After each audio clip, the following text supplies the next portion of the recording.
Bismillahirrahmanirrahim. Alhamdulillahirabbil alamin.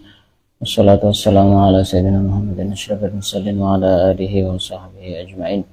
Subhanaka la ilma lana illa ma 'allamtana innaka antal alimul hakim. Qala rabbi shrah li sadri wa yassir li amri wahlul 'uqdatam min lisani yafqahu qawli. Na'udzu ta'alluma wa ta'lima li fadida wal istifada wa tadhakkur wa tadhkir wa naf'a wal intifa wal hasalata masuk bi kitabillah wa sunnati rasulih wa du'a ila al-huda wa dalala ala al-khair ibtigha'a marwatihi wa qurbihi wa thawabihi subhanahu wa ta'ala. Qala musannif rahimahullahu ta'ala wa nafa'ana bihi wa bi 'ulumihi wa madana bi asrarihi fid dharain amin. Akan kita lanjutkan membaca kitab An-Nasaihud Diniyah yang dikarang oleh Al-Habib Abdullah bin Alawi bin Muhammad Al-Haddad. Pada pembahasan sebelumnya sudah kita bahas tentang pentingnya memperbaiki hati dan bahayanya hati yang lalai, hati yang keras. Dan juga pada pembahasan sebelumnya sudah kita bahas kata Imam Haddad, fala syai'a asyarra wa adarra 'alal insan fid dunya wal akhirah minadz dzunub. Tidak ada sesuatu yang lebih buruk dan yang lebih membahayakan bagi manusia baik di dunia maupun di akhirat melebihi dosa. Dosa itu paling berbahaya di dunia dan juga di akhirat. Kata beliau, kata Imam Haddad, apapun yang kita alami dari hal-hal yang tidak kita sukai, dari keburukan yang menimpa kepada kita, itu semuanya disebabkan karena dosa. Kemudian akan kita lanjutkan perkataan Sayyidina Ali bin Abi Thalib karramallahu wajhah. Wa qala Ali bin Abi Thalib karramallahu wajhah, inna lillahi fil ardi aniyatan ala wahyal qulub. Ketahuilah bahwasanya Allah di bumi ini memiliki satu wadah, yaitu hati. Fa khairuha, hati yang terbaik itu hati yang bagaimana? Asfaha, yaitu hati yang suci, hati yang bersih. Wa aslabuha, dan hati yang solep itu atos, kalau bahasa Jawanya keras. Wa araquha, dan hati yang lembut. Tsumma fassara dzalika faqala asfaha fil yakin. Yang dimaksud asfaha, hati yang bersih itu yang bersih dari apa? Artinya hati yang bersih itu hati yang dipenuhi di dalam keyakinan kepada Allah. Wa aslabu fiddin, hati yang keras itu artinya hati yang keras berpegang teguh kepada agama. Wa araquha 'alal mu'minin, hati yang lembut itu adalah hati yang lembut kepada orang-orang mukmin. Kemudian Imam Haddad menjelaskan tentang definisi yakin. Qultu wal yaqinu ibaratun an tamakkunil iman minal qalbi wastilaihi alaihi. Yakin itu adalah satu ungkapan menetapnya iman di dalam hati dan menguasainya iman di dalam hati. Itu namanya yakin. Ketika iman itu sudah menguasai di dalam hati manusia dan benar-benar dia itu menempat dan cukup kuat di situ, maka itu nanti hasil yang akan ditimbulkan akan terlahir namanya yakin. Wa huwa tuma'ninah allati sa'alaha Ibrahim alaihissalam rabbahu fima akhbara anhu biqaulihi. Dan itu juga bisa disebut tuma'ninah, satu ketenangan di dalam hati, karena iman itu kadang-kadang masih goyah-goyah. Nah, ketika iman itu sudah seken, kalau istilah bahasa Madura ya, seken apa? Seken itu apa? Bahasa Indonesianya apa? Kuat ya. Kuat. Ibarat apa barang itu sudah tidak bisa di otak-atik, itu sudah tidak bisa digerak-gerakkan, itu sudah kuat. Maka itu nanti juga akan timbul tumakninah. Dalam Al-Quran, qala awalam tu'min, qala bala walakin liyatma'inna qalbi. Itu ceritanya Nabi Ibrahim. Itu gimana itu ceritanya? Kalau Hah? Kalau kamu tidak percaya, pisahkan kayak burung, pisahkan kepalanya. Disuruh misahkan kepalanya burung. Itu sebenarnya Nabi Ibrahim itu bukan karena beliau tidak beriman. Beliau beriman, tapi agar imannya itu semakin kuat sehingga menimbulkan keyakinan. Di dalam keyakinan itu akan timbul tumakninah. Artinya hatinya itu semakin tenang. Analoginya gampang, begini contohnya. Misal ada orang tanya, Kiai ada di rumah? Ada. Dia mungkin percaya karena yang jawab ini orang yang jujur. Masa ada di rumah? Iya ada. Itu ada sandalnya itu. Ya mungkin pakai sandal lain. Diantarkan langsung ke dalamnya, ketemu langsung sama kiainya. Nah itu baru namanya untuk meyakinkan dirinya sendiri agar kepercayaannya kepada yang memberitahu itu semakin kuat. Maka itu juga namanya yakin. Wa amma sholadah fiddin. Adapun keras di dalam agama itu adalah apa? Fahiyal quwwatu fihi. Kuat di dalam memegang agama, wasabatu alaihi, dan teguh di dalam memegang agama, wal ghiratu lahu hatta yaqulul haq wa in kana murra. Dia itu cemburu di dalam agama. Artinya apa? Misalkan ada orang yang mempermainkan sholat, ada orang yang mempermainkan adzan, dia itu cemburu. Kenapa? Karena itu adalah agama yang sudah sangat mulia, tapi kok dipermainkan. Maka itu namanya sholadah fiddin, kuat di dalam memegang agama. Yaqulul haq wa in kana murra. Dia akan mengatakan sesuatu yang benar walaupun itu pahit. Wa la yakhafu fillahi laumata la'im. Dan dia tidak akan takut kepada Allah walaupun banyak orang yang mencela. Wa bidzalika wasallallahu ahibbahu biqaulihi yujahiduna fi sabilillah wa la yakhafuna laumata la'im. Itu satu sifat bagi orang-orang yang sangat kuat memegang kepada agamanya Allah. Yujahiduna fi sabilillah. Mereka itu berjihad di jalan Allah, berperang di jalan Allah, berjuang di jalan Allah. Wa la yakhafuna laumata la'im. Mereka tidak takut kepada celaan orang yang mencela. Wa bidzalika wasafa Rasulullah sallallahu alaihi wasallam Umar bin Khattab. Karena itu Rasulullah mensifati Sayyidina Umar bin Khattab. Faqala fihi aqwakum fi dinillah Umar. Yang paling kuat di antara kalian di dalam memegang agama Allah itu adalah Sayyidina Umar. Dulu Sayyidina Umar itu adalah orang yang paling memusuhi kepada Rasulullah. Tapi Rasulullah mendoakan kepada dua Umar, Umar bin Khattab dan Umar bin Hisham, agar diberi petunjuk oleh Allah, agar diberi hidayah oleh Allah. Tapi Allah berkehendak memberi petunjuk kepada Umar bin Khattab, bukan Umar bin Hisham. Siapa Umar bin Hisham? Abu Jahal. Artinya hidayah itu adalah murni milik Allah. Kita itu hanya sekedar bisa menyampaikan, kita hanya sekedar bisa mengajarkan, kita hanya sekedar bisa mengingatkan. Di dalam Al-Quran disebutkan innaka la tahdi man ahbabta walakinallaha yahdi man yasha.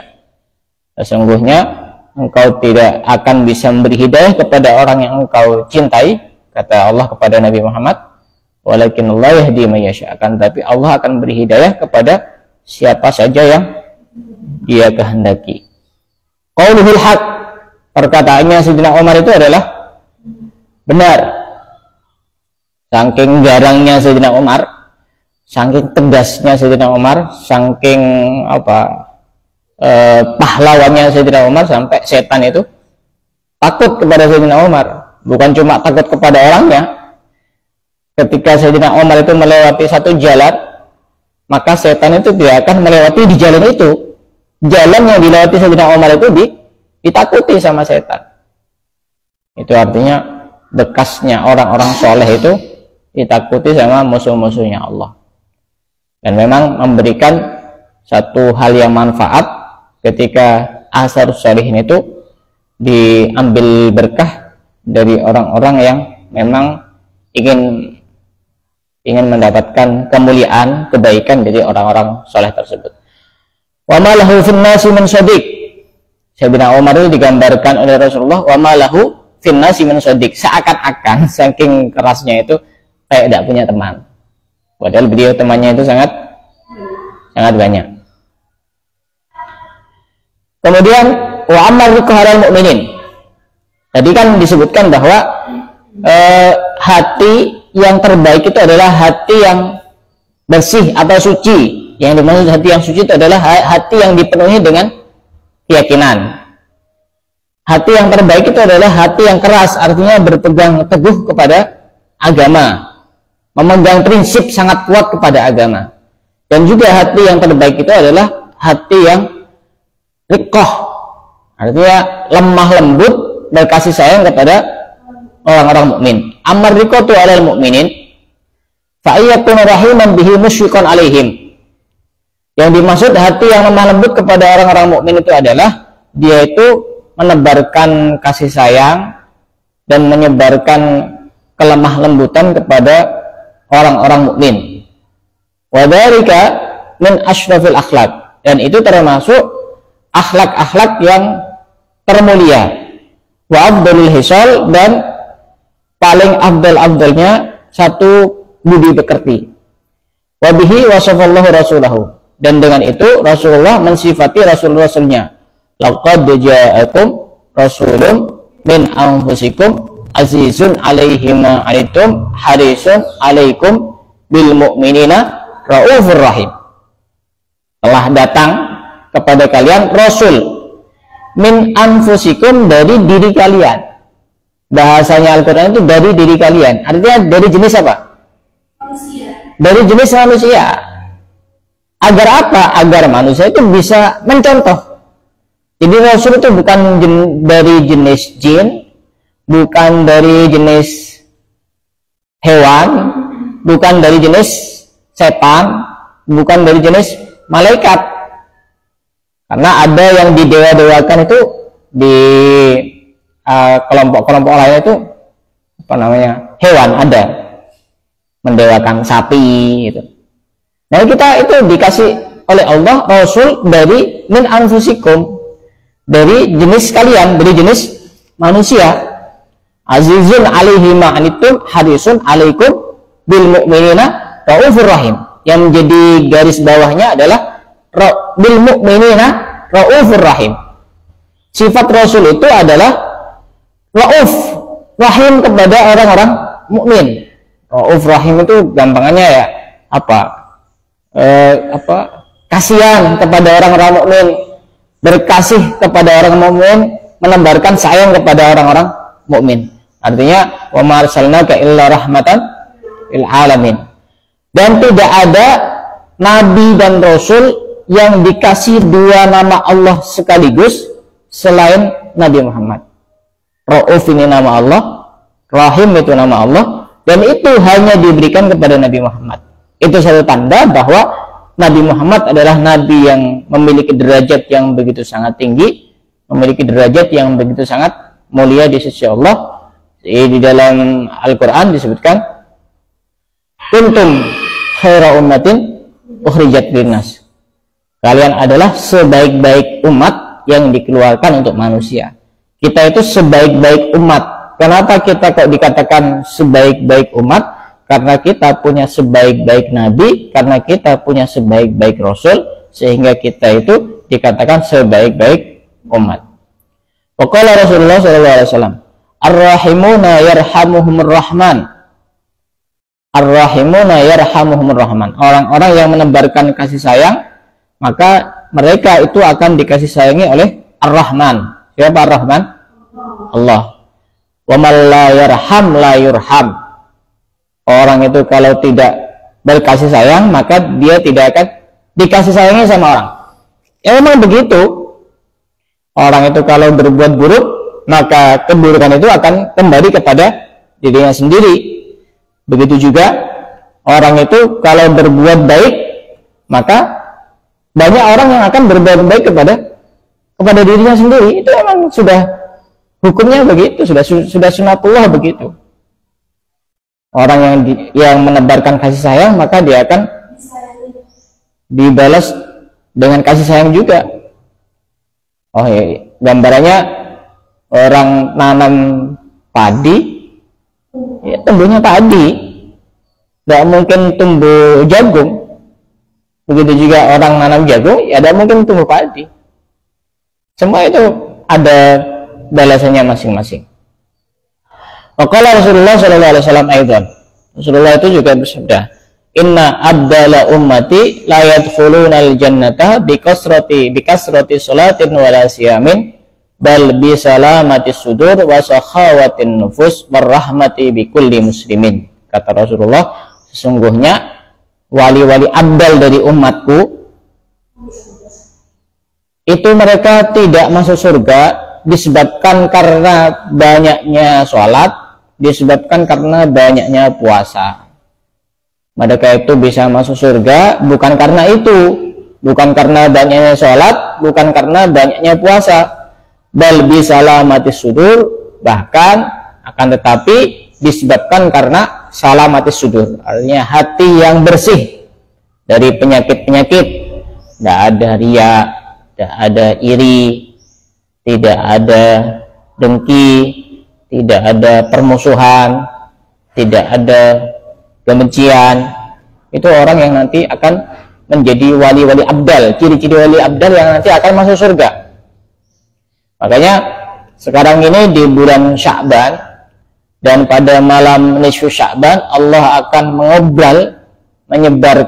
menebarkan ampunannya kepada manusia sejumlah bilangan bulu domba dari suku Kalb. Suku Kalb itu adalah satu suku yang memiliki paling banyak domba. Pada malam nisfu Sya'ban Allah akan mengampuni dosa-dosa hambanya sejumlah bilangan bulu domba dari suku Kalb. Satu domba saja kita tidak bisa menghitung berapa bulu itu. Tapi walaupun sebanyak itu Allah menebarkan ampunan, ada beberapa orang yang tidak mendapatkan ampunan Allah pada malam nisfu Sya'ban. Di antaranya siapa? Musyahin. Musyahin itu orang yang di dalam hatinya terdapat kebencian, terdapat kedengkian, terdapat permusuhan kepada sesama. Itu dia tidak akan mendapatkan ampunan. Makanya sebelum malam nisfu Sya'ban itu orang yang punya masalah sama temannya, sama keluarganya, minta maaf agar mendapatkan jatah ampunan dari Allah. Kalau yang jauh-jauh ya bisa nulis, bisa WA, atau bisa juga nulis di status WA, status di Facebook, tidak ada masalah. Yang penting benar-benar tulus nulisnya itu, bukan cuma pura-pura, bukan cuma sekedar formalitas, tapi benar-benar tulus, dan Allah pasti tahu setiap isi hati kita masing-masing. Nah, orang-orang wali abdal itu tidak masuk surga disebabkan karena banyaknya puasa dan juga banyaknya sholat, tapi disebabkan karena selamatnya hati. Selamatnya hati itu seperti diistilahkan di dalam Al-Quran, yauma la yanfa'u malun wala banun. Pada hari itu tidak bermanfaat harta dan juga anak, illa man atallaha biqalbin salim, kecuali orang yang menghadap kepada Allah dengan hati yang selamat dari penyakit-penyakit hati, selamat dari kotoran-kotoran. Yang kedua, wali-wali abdal itu tidak masuk surga. Wali-wali abdal itu masuk surga disebabkan karena sakhawatun nufus. Artinya wali-wali itu pasti orangnya suka nolong, suka memberi, berkemauan. Itu ciri-ciri wali. Makanya susah tuh jadi wali itu karena tidak dermawan. Urusan uang itu kadang-kadang pemeranginya itu berat itu. Makanya di dalam Al-Quran bahasanya itu ketika berjuang itu yang didahulukan itu amwalikum. wajahidu fi sabilillahi bi amwalikum wa anfusikum. Lebih didahulukan amwalikum, harta. Kenapa? Karena berjuang dengan harta itu tidak gampang. Apalagi, ayo kamu, misalkan disuruh gurunya, ayo kamu nyumbang 1 juta, uangnya cuma 1.500.000. Berat tuh gitu. Urusan uang itu berat. Makanya wali-wali itu menjadi wali karena mereka itu orang yang dermawan. Yang ketiga, ini ciri-ciri wali abdal ini. Yang ketiga, warahmati bikulli muslimin, menebarkan kasih sayang kepada setiap orang muslim, baik pembenci maupun pecinta. Semuanya itu dikasihani sama wali-wali abdal. Mereka itu masuk surga disebabkan karena 3 hal ini. Karena hati yang dermawan, karena hati yang selamat, karena jiwa yang dermawan, dan karena rahmat kepada setiap orang muslim. Mereka masuk surga bukan karena banyaknya sholat, bukan karena banyaknya puasa. Tapi tunggu dulu, jangan salah paham. Oh, berarti mereka tidak sholat, mereka tidak puasa. Nah, maka kita lihat komentarnya Imam Haddad mengomentari hadis ini. Kultu, kalau ada kitab-kitab apa namanya, ada istilah kultu itu berarti apa? Yang pengarang kitab itu yang berkata.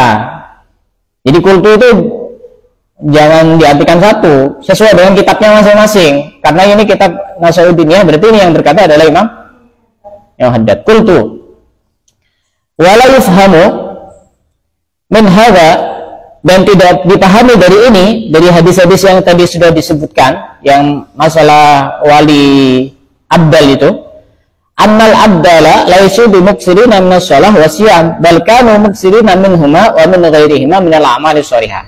Jangan dipahami tadi wali abdal itu masuk surga disebabkan karena 3 hal itu, bukan berarti mereka tidak sholat. Mereka itu muksirina minas shalah wa siyam, mereka itu banyak puasa, banyak sholat, dan amal-amal soleh yang lain. Walakin hadhil awsaf allati wasafahum biha Nabiullah qaddamathum ila Allah wa qarrabathum ilaihi li fadliha wa syarafiha aktsara min ghairiha min baqiyati a'malihim as-salihah li'annaha min a'malil qulub wa awsafis sarair fafham. Artinya wali-wali abdal itu yang paling mendongkrak menonjol iya dari sifat-sifat yang ada di dalam hatinya itu. Bukan berarti mereka tidak sholat, tidak puasa. Tapi karena hatinya bersih, karena jiwanya itu bersih, dan rahmat kepada setiap orang muslim, maka itu yang akan menjadikan nilainya itu besar. Nah, ada nilai plus lah. Sehingga itu yang nanti akan menjadikan mereka itu menjadi wali abdal, dan mereka bisa masuk surga. Jadi jangan salah paham, mereka itu bukan tidak sholat, bukan tidak puasa. Wali itu ya puasa, wali itu ya sholat. Tidak ada wali tidak sholat, tidak ada. Wa'lam annaha la tuzanu a'malul qulub bi a'mal jawari fil khair wa syarr illa wa tarajjaha a'malul qulub rujhanan bayyinan ala a'mal jawari. Kalau dibandingkan, amal itu ada 2. Ada amal yang dilakukan oleh hati, ada amal yang dilakukan oleh anggota dohir. Itu namanya a'malul jawarih. Kalau dibandingkan antara amal keduanya ini, lebih unggul yang mana? Kata Imam Haddad, lebih unggul amal-amal yang dilakukan oleh hati dibanding amal-amal yang dilakukan oleh anggota dohir. Misal satu contoh, apa sih kok bisa sehebat itu amal hati itu? Pertama, hati itu yang tahu cuma dia sama Allah. Misal orang di dalam hatinya tidak ada kebencian, tidak ada permusuhan, tidak ada kedengkian kepada orang lain. Bisa tidak dilihat sama orang? Bisa tidak dilihat? Tidak bisa kan? Tidak bisa. Kalau kita sholat, bisa dilihat sama orang. Bisa jadi sholat kita masih ada tujuan-tujuan yang tidak benar. bisa jadi karena ingin dipuji, ingin dihormati, ingin dihargai dan seterusnya, sehingga menyebabkan amal kita itu ada cacatnya, ada aibnya yang memungkinkan amal kita tidak diterima oleh Allah. Tapi kalau amal batin, misalkan hatinya dzikir kepada Allah, Allah, Allah, Allah dan seterusnya, hatinya tidak ada iri, tidak ada dengki, tidak ada sombong, tidak bisa dilihat sama orang. Sehingga kata Imam Haddad itu, kalau dibandingkan antara amal zahir dengan amal batin, itu jauh lebih unggul amal batin. Tapi juga tidak menafikan amal zahir. Bagaimanapun juga amal zahir yang sifatnya itu adalah perintah Allah, itu juga wajib untuk dikerjakan. Wa tazidu 'alaiha ziyadatan katsirah. Ibarat kalau kalau lomba gitu, itu nilainya besar. Kalau sesuatu yang keluar dari hati itu dinilai, itu nilainya besar, sehingga nanti kalau dia diumumkan siapa pemenangnya, yang punya keahlian amal batin itu, baik di dalam urusan yang baik maupun di dalam urusan yang buruk. Makanya maksiatnya hati dengan maksiatnya zahir itu tidak sama, lebih buruk. Berarti kalau buruk itu berarti dia lebih buruk maksiatnya batin kalau urusan keburukan dibanding maksiatnya zahir. Satu contoh begini, orang misalnya mencuri atau minum minuman keras, itu maksiat zahir, bisa dilihat sama orang kan. Kemudian ada maksiat batin, sombong, ujub, merasa dirinya lebih baik daripada orang lain, kemudian riya, apalagi iri, dengki, tidak bisa dilihat sama orang, itu tidak bisa dilihat. Kenapa kok jauh lebih buruk maksiat batin? Karena kalau yang dilihat bisa dilihat sama orang itu akan lebih berpotensi gampang menyesal karena malu sama orang. Tapi sombong, iri, dengki, tidak ada yang tahu, bisa jadi dia tidak merasa bersalah. Makanya apa-apa yang dilakukan oleh hati, kalau urusan baik itu lebih unggul, kalau urusan buruk dia juga lebih parah kalau itu dilakukan oleh anggota-anggota amalul batin, dilakukan oleh hati. Makanya kita harus benar-benar berhati-hati. Orang-orang dulu itu kalau ada anaknya yang keluar bepergian, itu kan pesannya hati-hati. Hati-hati itu ya memiliki banyak arti, diantaranya hati-hati di jalan. Yang kedua, hati itu diulang-ulang saking pentingnya, gimana hatinya itu biar tidak kotor, biar tidak terjangkit penyakit dan seterusnya. Wa min hadhil haysiyah fadala ahlu tasawuf al-mu'taruna bi tazkiyatil qulub wal muhtamuna bima yakhussuha min al-awsaf wal a'mal as-salihah. Wa idhim man tawafil muslimin min al-'ubbad wal ulama alladziina laysa lahum min al-'iyanah bi amril batin mislama li ahli tasawuf wal fadlu bi yadillah yu'tihi man yasha wallahu wasi'un 'alim. Makanya dari segi ini orang-orang ulama ahli tasawuf itu sangat memperhatikan urusan tazkiyatul qulub, membersihkan hati. Di dalam Al-Quran juga ada beberapa contoh bahwa membersihkan hati itu sangat utama dibanding amal-amal zahir. Satu contoh di dalam Al-Quran, wa yuzakkihim wa yu'allimuhumul kitaba wal hikmah. Tazkiyah lebih didahulukan dibanding taklim. Artinya orang itu kalau hatinya bersih itu lebih cepat menerima pelajaran-pelajaran atau ilmu-ilmu yang disampaikan oleh orang yang berilmu. Itu menunjukkan betapa tazkiyah itu melebihi dibanding perbuatan-perbuatan yang sifatnya itu bisa dilihat secara zahir. Makanya di sini tetap wal fadlu biyadillah yu'tihi man yasha wallahu wasi'un 'alim. Fadl itu ada di tangan Allah, akan diberikan kepada siapapun yang dikehendaki oleh Allah.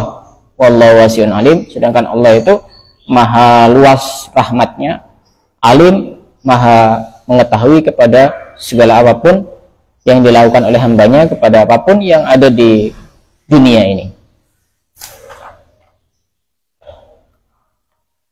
Nah, insya Allah pada pertemuan yang akan datang masih akan kita lanjutkan tentang hati yang rikoh, hati yang lembut. Di antaranya tadi itu adalah lembut kepada sesama muslim, tapi ada lembut yang lain. Contoh hati yang lembut itu insya Allah nanti akan kita lanjutkan pada pertemuan yang akan datang. Wallahu a'lam bishawab.